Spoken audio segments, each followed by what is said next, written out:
Which Buccaneers are the most important this upcoming season? That and more on today's episode of Locked On Bucs.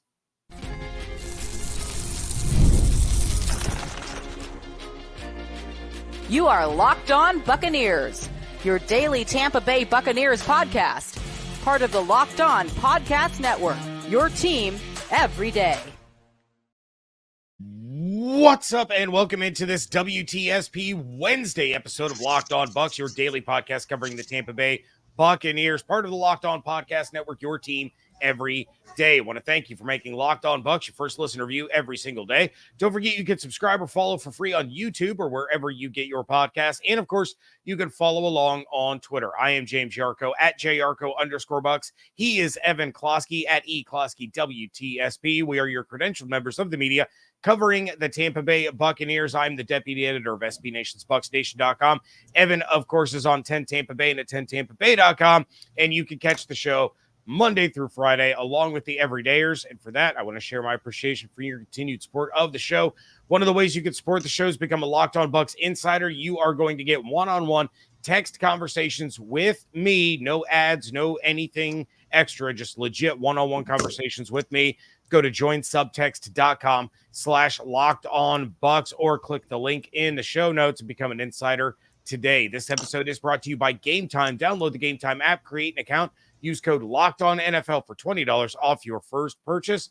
Terms apply. We are going to be breaking down the Stanley Cup Finals coming up. And no, I'm kidding. We're not talking about that god-awful outcome of Game 7. The Cup's at least back in the right state. We just got to change location. Yeah, that in and of itself is not enough to make me glad that the Panthers won it. It just I had someone at work today tell me like, "Oh, you must be happy that the Panthers won. The Cup's back in Florida." I was like, "That's like saying that the Gators are rooting for the Noles. The Yankees are rooting for the Red Sox. That's not going to happen. That's not a sentiment you share just because they're in the same state." Yeah, it's like Buccaneers fans cheering for the Panthers to win the Super Bowl because it's not the Falcons or the Saints. It doesn't make any sense, and it's terrible, and it's awful, and we're all sad today. We are going to be talking about Evan's most important Buccaneers this season. I ran through which Buccaneers I felt were the ones that needed to take a big step forward this upcoming season back on Monday's episode. And now it's time for Evan to break down which players he thinks are going to be the most important. And the only parameters that I put on this when I talked to Evan was that none of these could be Baker Mayfield, right? Because of course, quarterback is always important. It's the most important position on the field of a football team. So Baker excluded, out, cannot name him. Other than that, Evan, you could have chosen any player that you wanted, that you felt was the most important for any reason at all. And with that said, let's jump in. And what is the most important player that you feel, for the Buccaneers this upcoming season? Number one, wide receiver, Chris Godwin. I think that Chris Godwin, first off, he's in a contract year, and we don't know if he's going to be back next season. Whereas, around this time last year, I think we were all kind of thinking that Mike Evans might not be back next year either. So, I'm not here to say that Chris is for sure gone, but very rarely do teams pay two wide receivers of that age that much. So, we got to see if moving him back into the slot kind of revitalizes him a little bit. He's a very good player. Look, he gets a bad rap out there. The guy still gets 1,000 yards. The touchdowns have not been there. That's been the big issue. But, between him and Mike Evans, if one of them goes down, that's a big problem. And I like guys like McMillan and Palmer and Shepard, right? But they're depth pieces. They're not.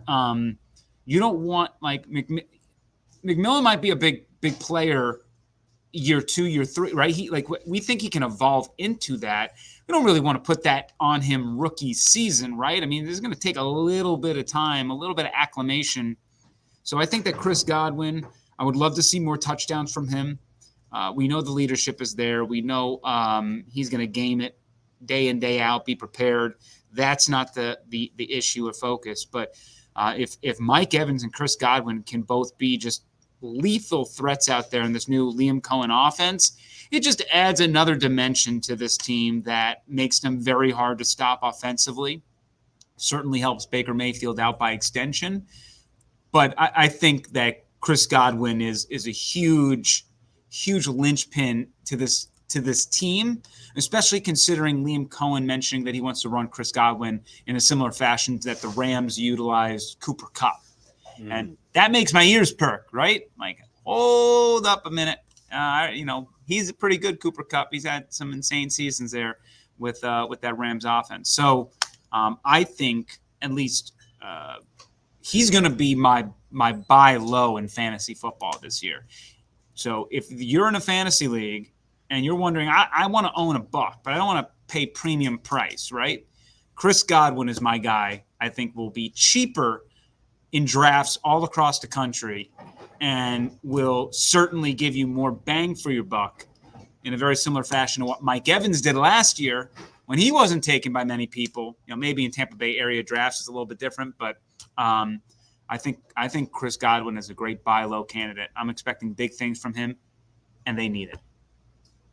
Yeah, something that came up on that show that I did on Monday was the fact that Mike and Chris combined for, I believe it was 58.6% of the passing game output. And that's just, I don't think that's something that the Bucs can get away with doing again this year, right? I mean, you can't have two guys accounting for nearly 60% of all of your, passing output when, you got to involve KDOT, you got to involve, McMillan and Shepard and Palmer more. I mean, Palmer was the third leading receiver out of the receiver group, and he only had 385 yards. So, obviously Chris Godwin and getting involved earlier in the season, hitting pay dirt more often is super important. But I mean, can they really rely on Mike and Chris to get more than half of Baker's passing yards this year?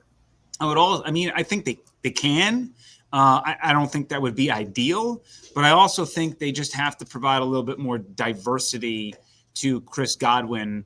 I think he was typecast into a role, and I think he, to an extent, moving into the slot is a little bit of a typecast, but at the same point, he's got to give him some variation of routes. I thought he got a little too predictable, not him, but how Dave Canales used him became very predictable to prepare for, and it eliminated him mid-season, really, and it's why he kind of vanished. And I'm sure part of the reason why there were a little bit of some hostility from a certain wife. So I think that there's more that they can do with Chris Godwin. But look, between him and Mike, I mean, those are your engines. They are going to receive the majority of the receptions here and the target share. And you just hope that they get enough gravity towards them that opens up for McMillan, who I think provides a legitimate third option for this team. I like Trey Palmer, don't get me wrong, but I do think that he's a bit limited in where he thrives, right? I think that Palmer, I want him to kind of be in that Scotty Miller role a little bit of what he had in Tampa Bay. And we love Scotty for some of the moments he had, certainly had a great season in there. But ultimately his speed is an X factor, and you got to find ways to get him either moving or, past a defender. And I think that Palmer's a better use of a changeup in sort of your offensive scheme than really somebody you're throwing out there consistently. So, McMillan, I think, is more of a consistent factor that you can see throughout different parts of your game plan. Palmer, I think you have a specific package for him. And when you say that Palmer was the third leading receiver for the team, not that that's troublesome. It's just, I think it kind of exploits the fact that this team was very reliant on Mike, but B, also Chris to chip in the extra spots. And they do need another mouth to feed here, and that could decrease the numbers across the board. But again, I hope that Chris can alleviate some gravity from Mike as well, right? At least maybe even in the red zone would be nice. Just getting this guy in the end zone again. That's got to be important this season. Yeah, no doubt about that. All right. The second Buccaneer that Evan has tabbed as the most important, that is next on today's episode of Locked On Bucs, part of the Locked On Podcast Network, your team every day. Passion, drive, and patience, the formula for winning championships, is also what keeps your ride or die alive. eBay Motors has everything you need to maintain your vehicle and level it up to peak performance. Superchargers, roof racks, exhaust kits, LED headlights, brakes, rotors, and much, much more. Whether you're into speed, power, or style, eBay Motors has you covered. With over 122 million parts for your number one ride or die, you'll always find exactly what you're looking for. And with eBay Guaranteed Fit, your part is guaranteed to fit your ride every time or your money back. Talk about stress-free shopping. With eBay Motors, you're burning rubber, not cash. With all the parts that you need at the prices you want, it's easy to make your car the MVP and bring home huge wins. So keep your ride or die alive at ebaymotors.com. Eligible items only. Exclusions apply. eBay Guaranteed Fit only available to U.S. customers. Thank you again for making Locked On Bucs your first listener view every single day. Everydayers, make sure you are coming back tomorrow. We are going to talk about the ESPN roster rankings. You do not want to miss that. In the meantime, do you want to hear the latest news from all around sports? You got the NBA draft coming up. The Stanley Cup Finals just ended, and the NHL draft is getting ready to happen. The NFL news cycle never, ever stops. And, of course, MLB is in full swing. But you want to hear more than just the national narratives without the manufactured fake screaming at one another. Make the switch to Locked On Sports today, a free 24/7 sports streaming channel programmed for you every day to bring you the biggest stories without all the screaming. Locked On Sports today is streaming 24/7 on YouTube or the free Amazon Fire TV channels app, part of the Locked On Podcast Network, your team every day. All right, Evan, we have talked about Chris Godwin now. This is a Chris Godwin fan podcast. We love Chris Godwin here. David, of course, even though he ran off and left for the Commanders, he is a big Chris Godwin guy. Right? I'm also going to be on, I believe, Wednesday's episode of Locked On Commanders. So check that out. Chris Godwin, vitally important, needs to get started a little bit faster than he did last year and needs to get into the end zone more, take some of that pressure off of Mike Evans. But who is next on your most vital Buccaneers power rankings here? The next most vital player, number 2. So number 1 was Chris Godwin. Number 2, YaYa Diaby. So I really toggled back and forth between YaYa and Joe Tryon-Shoyinka here, but I think we kind of know what JTS is. And he'll kind of be in my honorable mentions. But YaYa Diaby led the team in sacks as a rookie and really didn't have significant time on the field until, kind of after the quarter mark of the season, even a little bit after that, right? He earned that starting job, started to flourish a little bit. The man is built he is on the all I don't even know how to put this, 0% body fat team. The guy is a monster out there. The physical traits are there. He's learning. He has another year in the Todd Bowles defense. And I think that with Randy Gregory an unknown right now, is he going to be a part of this team? Uncertain, I guess. We think so, maybe not. But the number one weakness on this team is that outside linebacker position. Who is going to get after the quarterback and create pressure one-on-one so Todd Bowles doesn't have to blitz more than he wants to, which is already a lot, to really compromise his back end. And if YaYa Diaby can be a centralized focus of oh, crap, this guy is crushing us on the pass rush, and we have to worry about him, throw some added attention there. Kalijah Cansey is going to eat. Whoever you put on the other side, Nelson, JTS, Even Golston getting some rep, whatever it might be, however you want to move this around, the defensive line needs somebody to scare the opposition. And Vita Vea right now is vitally important to the rushing defense.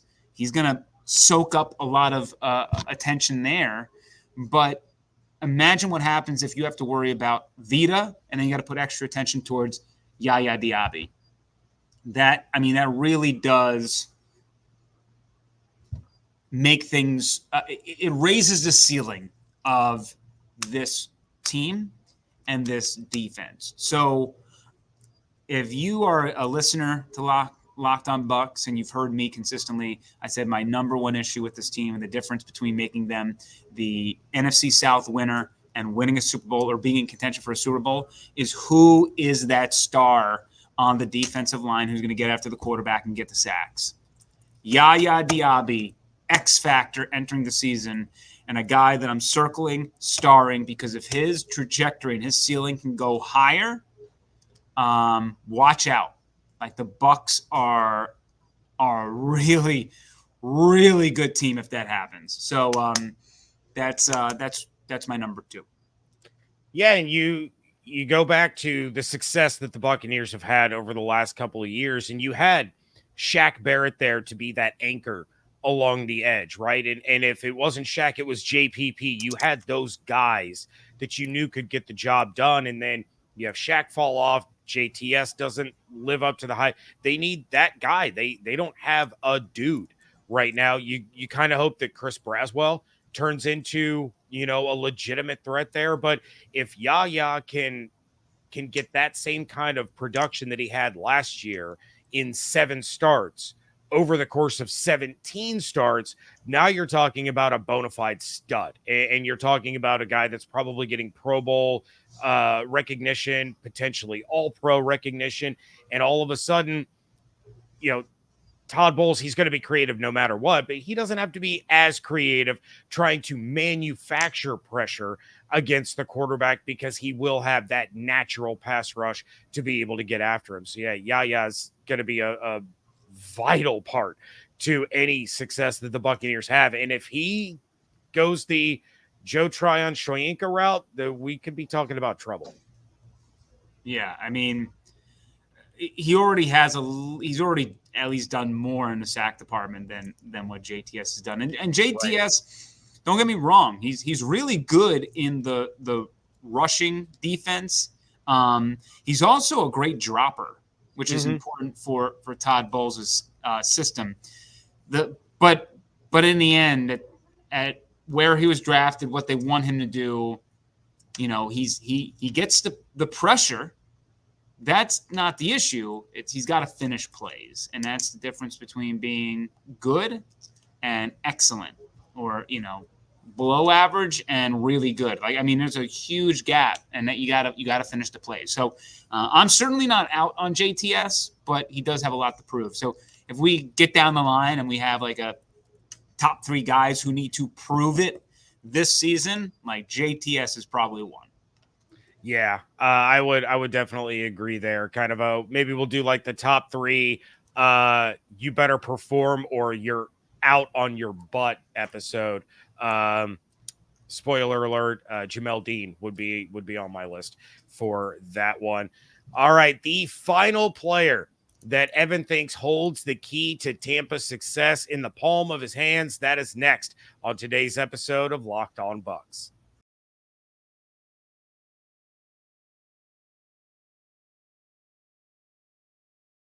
Wrapping things up here on the WTSP Wednesday episode of Locked On Bucs. James Yarcho, Evan Klosky, and we have Chris Godwin.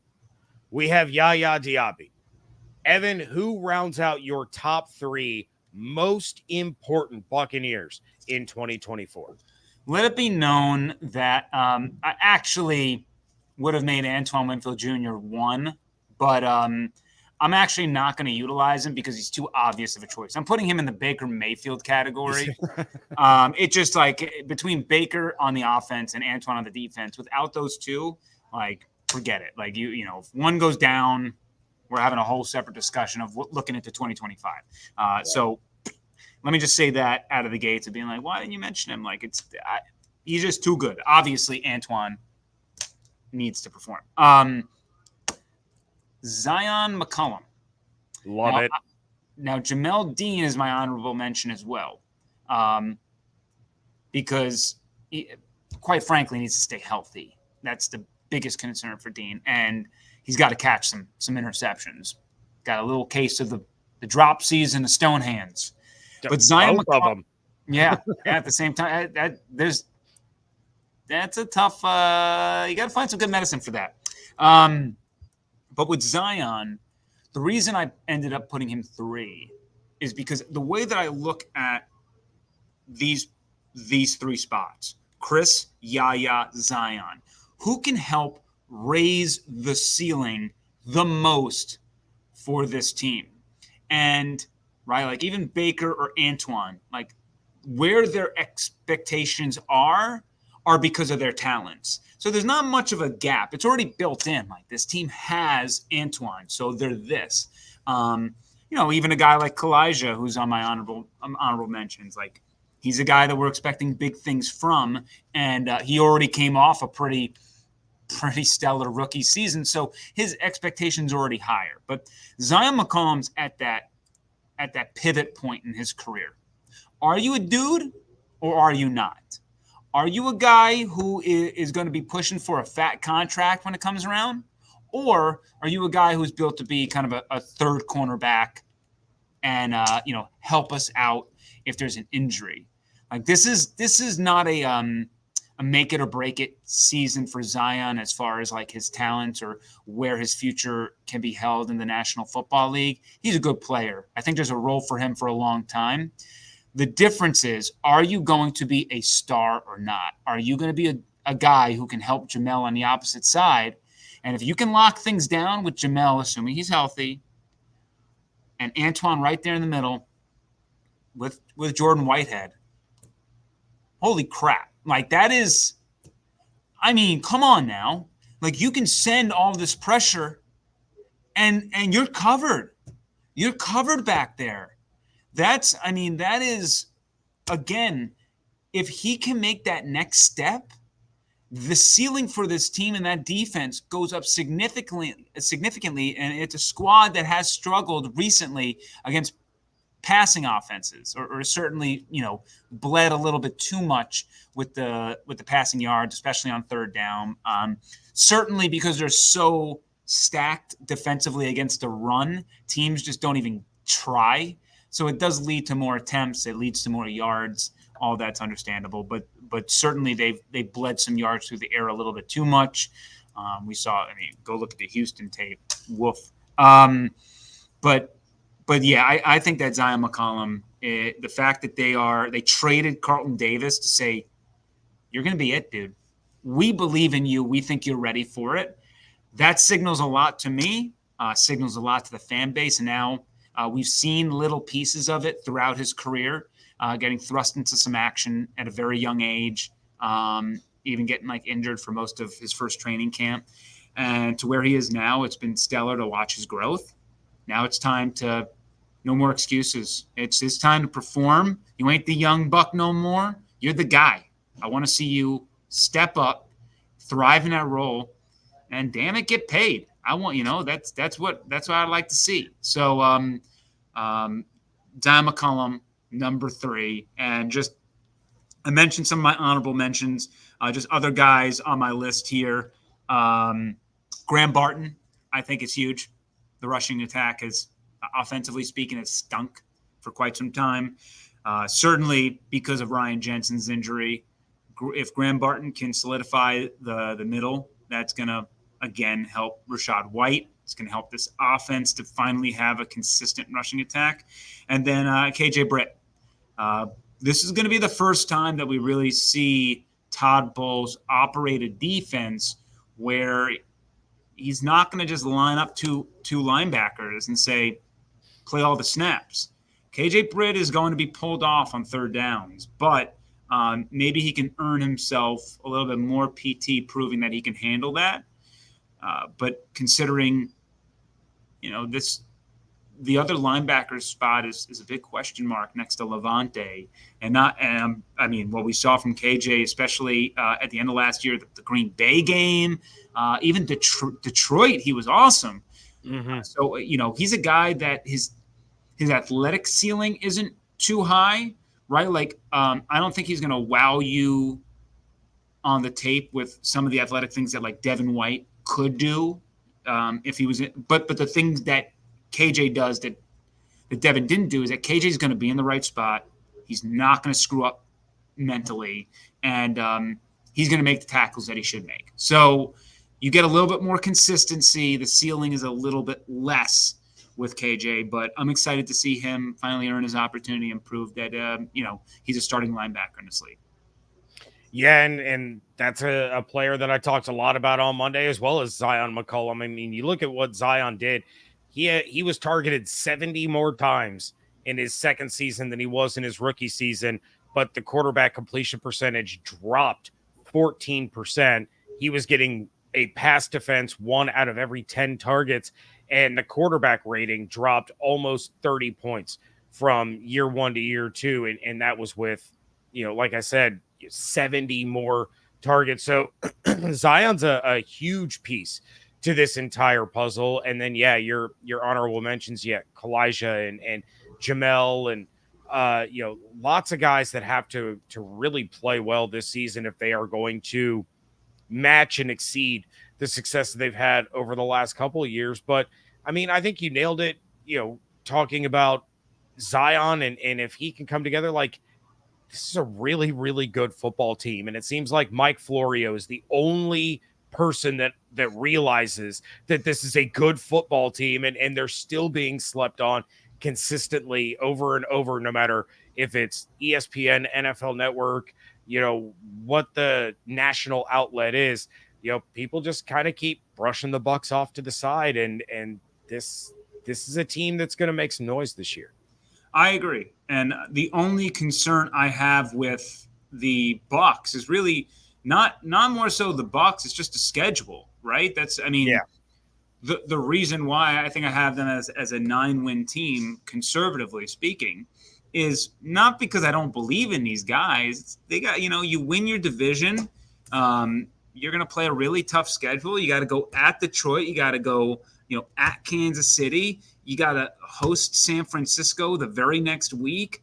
That first half of the schedule is an absolute gauntlet. And then, playing your divisional games, usually you can, the Panthers, you need to win both. But even the Panthers games are hard. Those have been hard games for the Bucs. Despite how bad the Panthers have been, they have not, won those very easily recently. So, those divisional games, as much as the NFC South is crapped on, pardon, that's probably not the best way to say it, but it's kind of what's happening. They're competitive, just like any other division in the NFL. When you play those in-division games, it's just, very hard to separate yourself too much because you know each other so well. So, keep listening to your boy James over here. Certainly local media in Tampa as well, more specifically Tampa Bay. But, just like last year and to now, the national pundits of where they think this team is and who they actually are, there's a discrepancy locally from what we tell you to what they're going to say, because it's just, they're not a flashy team. And they've, last year, depth was a concern. They stayed pretty healthy. This season, depth in some areas is still a bit of a concern, but they're not as bad. Like, they got more depth this year. They're able to withstand a little bit more issues than I think they were last season. So that's good, and I think that's notable to mention. All right. Well, we will end on that note. That's going to do it for this episode of Locked On Bucs. Please check out everything going on over on 10 Tampa Bay and at 10tampabay.com. Evan, what do you have coming up on the docket here? You got, the NHL draft is around the corner. We're still on Stamkos watch. What's happening over at 10? Yeah, NHL free agency July 1 will be all over it. Tropicana Field, the new stadium, is that going to happen? We're kind of circling July 11th for that. Rays are trying to salvage their season. They're cobbling some wins together. So, the Olympics are going to be popping up here soon. So we got a lot of Bay Area athletes in that. So just stick with us again, 10tampabay.com, 10Tampa Bay Plus. We'll have you completely covered. All right. And of course, you can check out everything that I'm doing over at bucksnation.com. Make sure you're subscribed on YouTube or wherever you get your podcasts. If you're subscribed on YouTube, turn on the notifications. You'll know anytime that the show goes live. Follow on Twitter at Locked On Bucs, at JYarcho_Bucs, at eCloskey, WTSP, and become a Locked On Bucs insider. Go to joinsubtext.com/LockedOnBucs or click the link in the show notes. Hope you all have an absolutely outstanding day. Stay safe, stay healthy, fire the cannons. Want to thank you so much for joining us right here on Locked On Bucs, part of the Locked On Podcast Network, your team every day.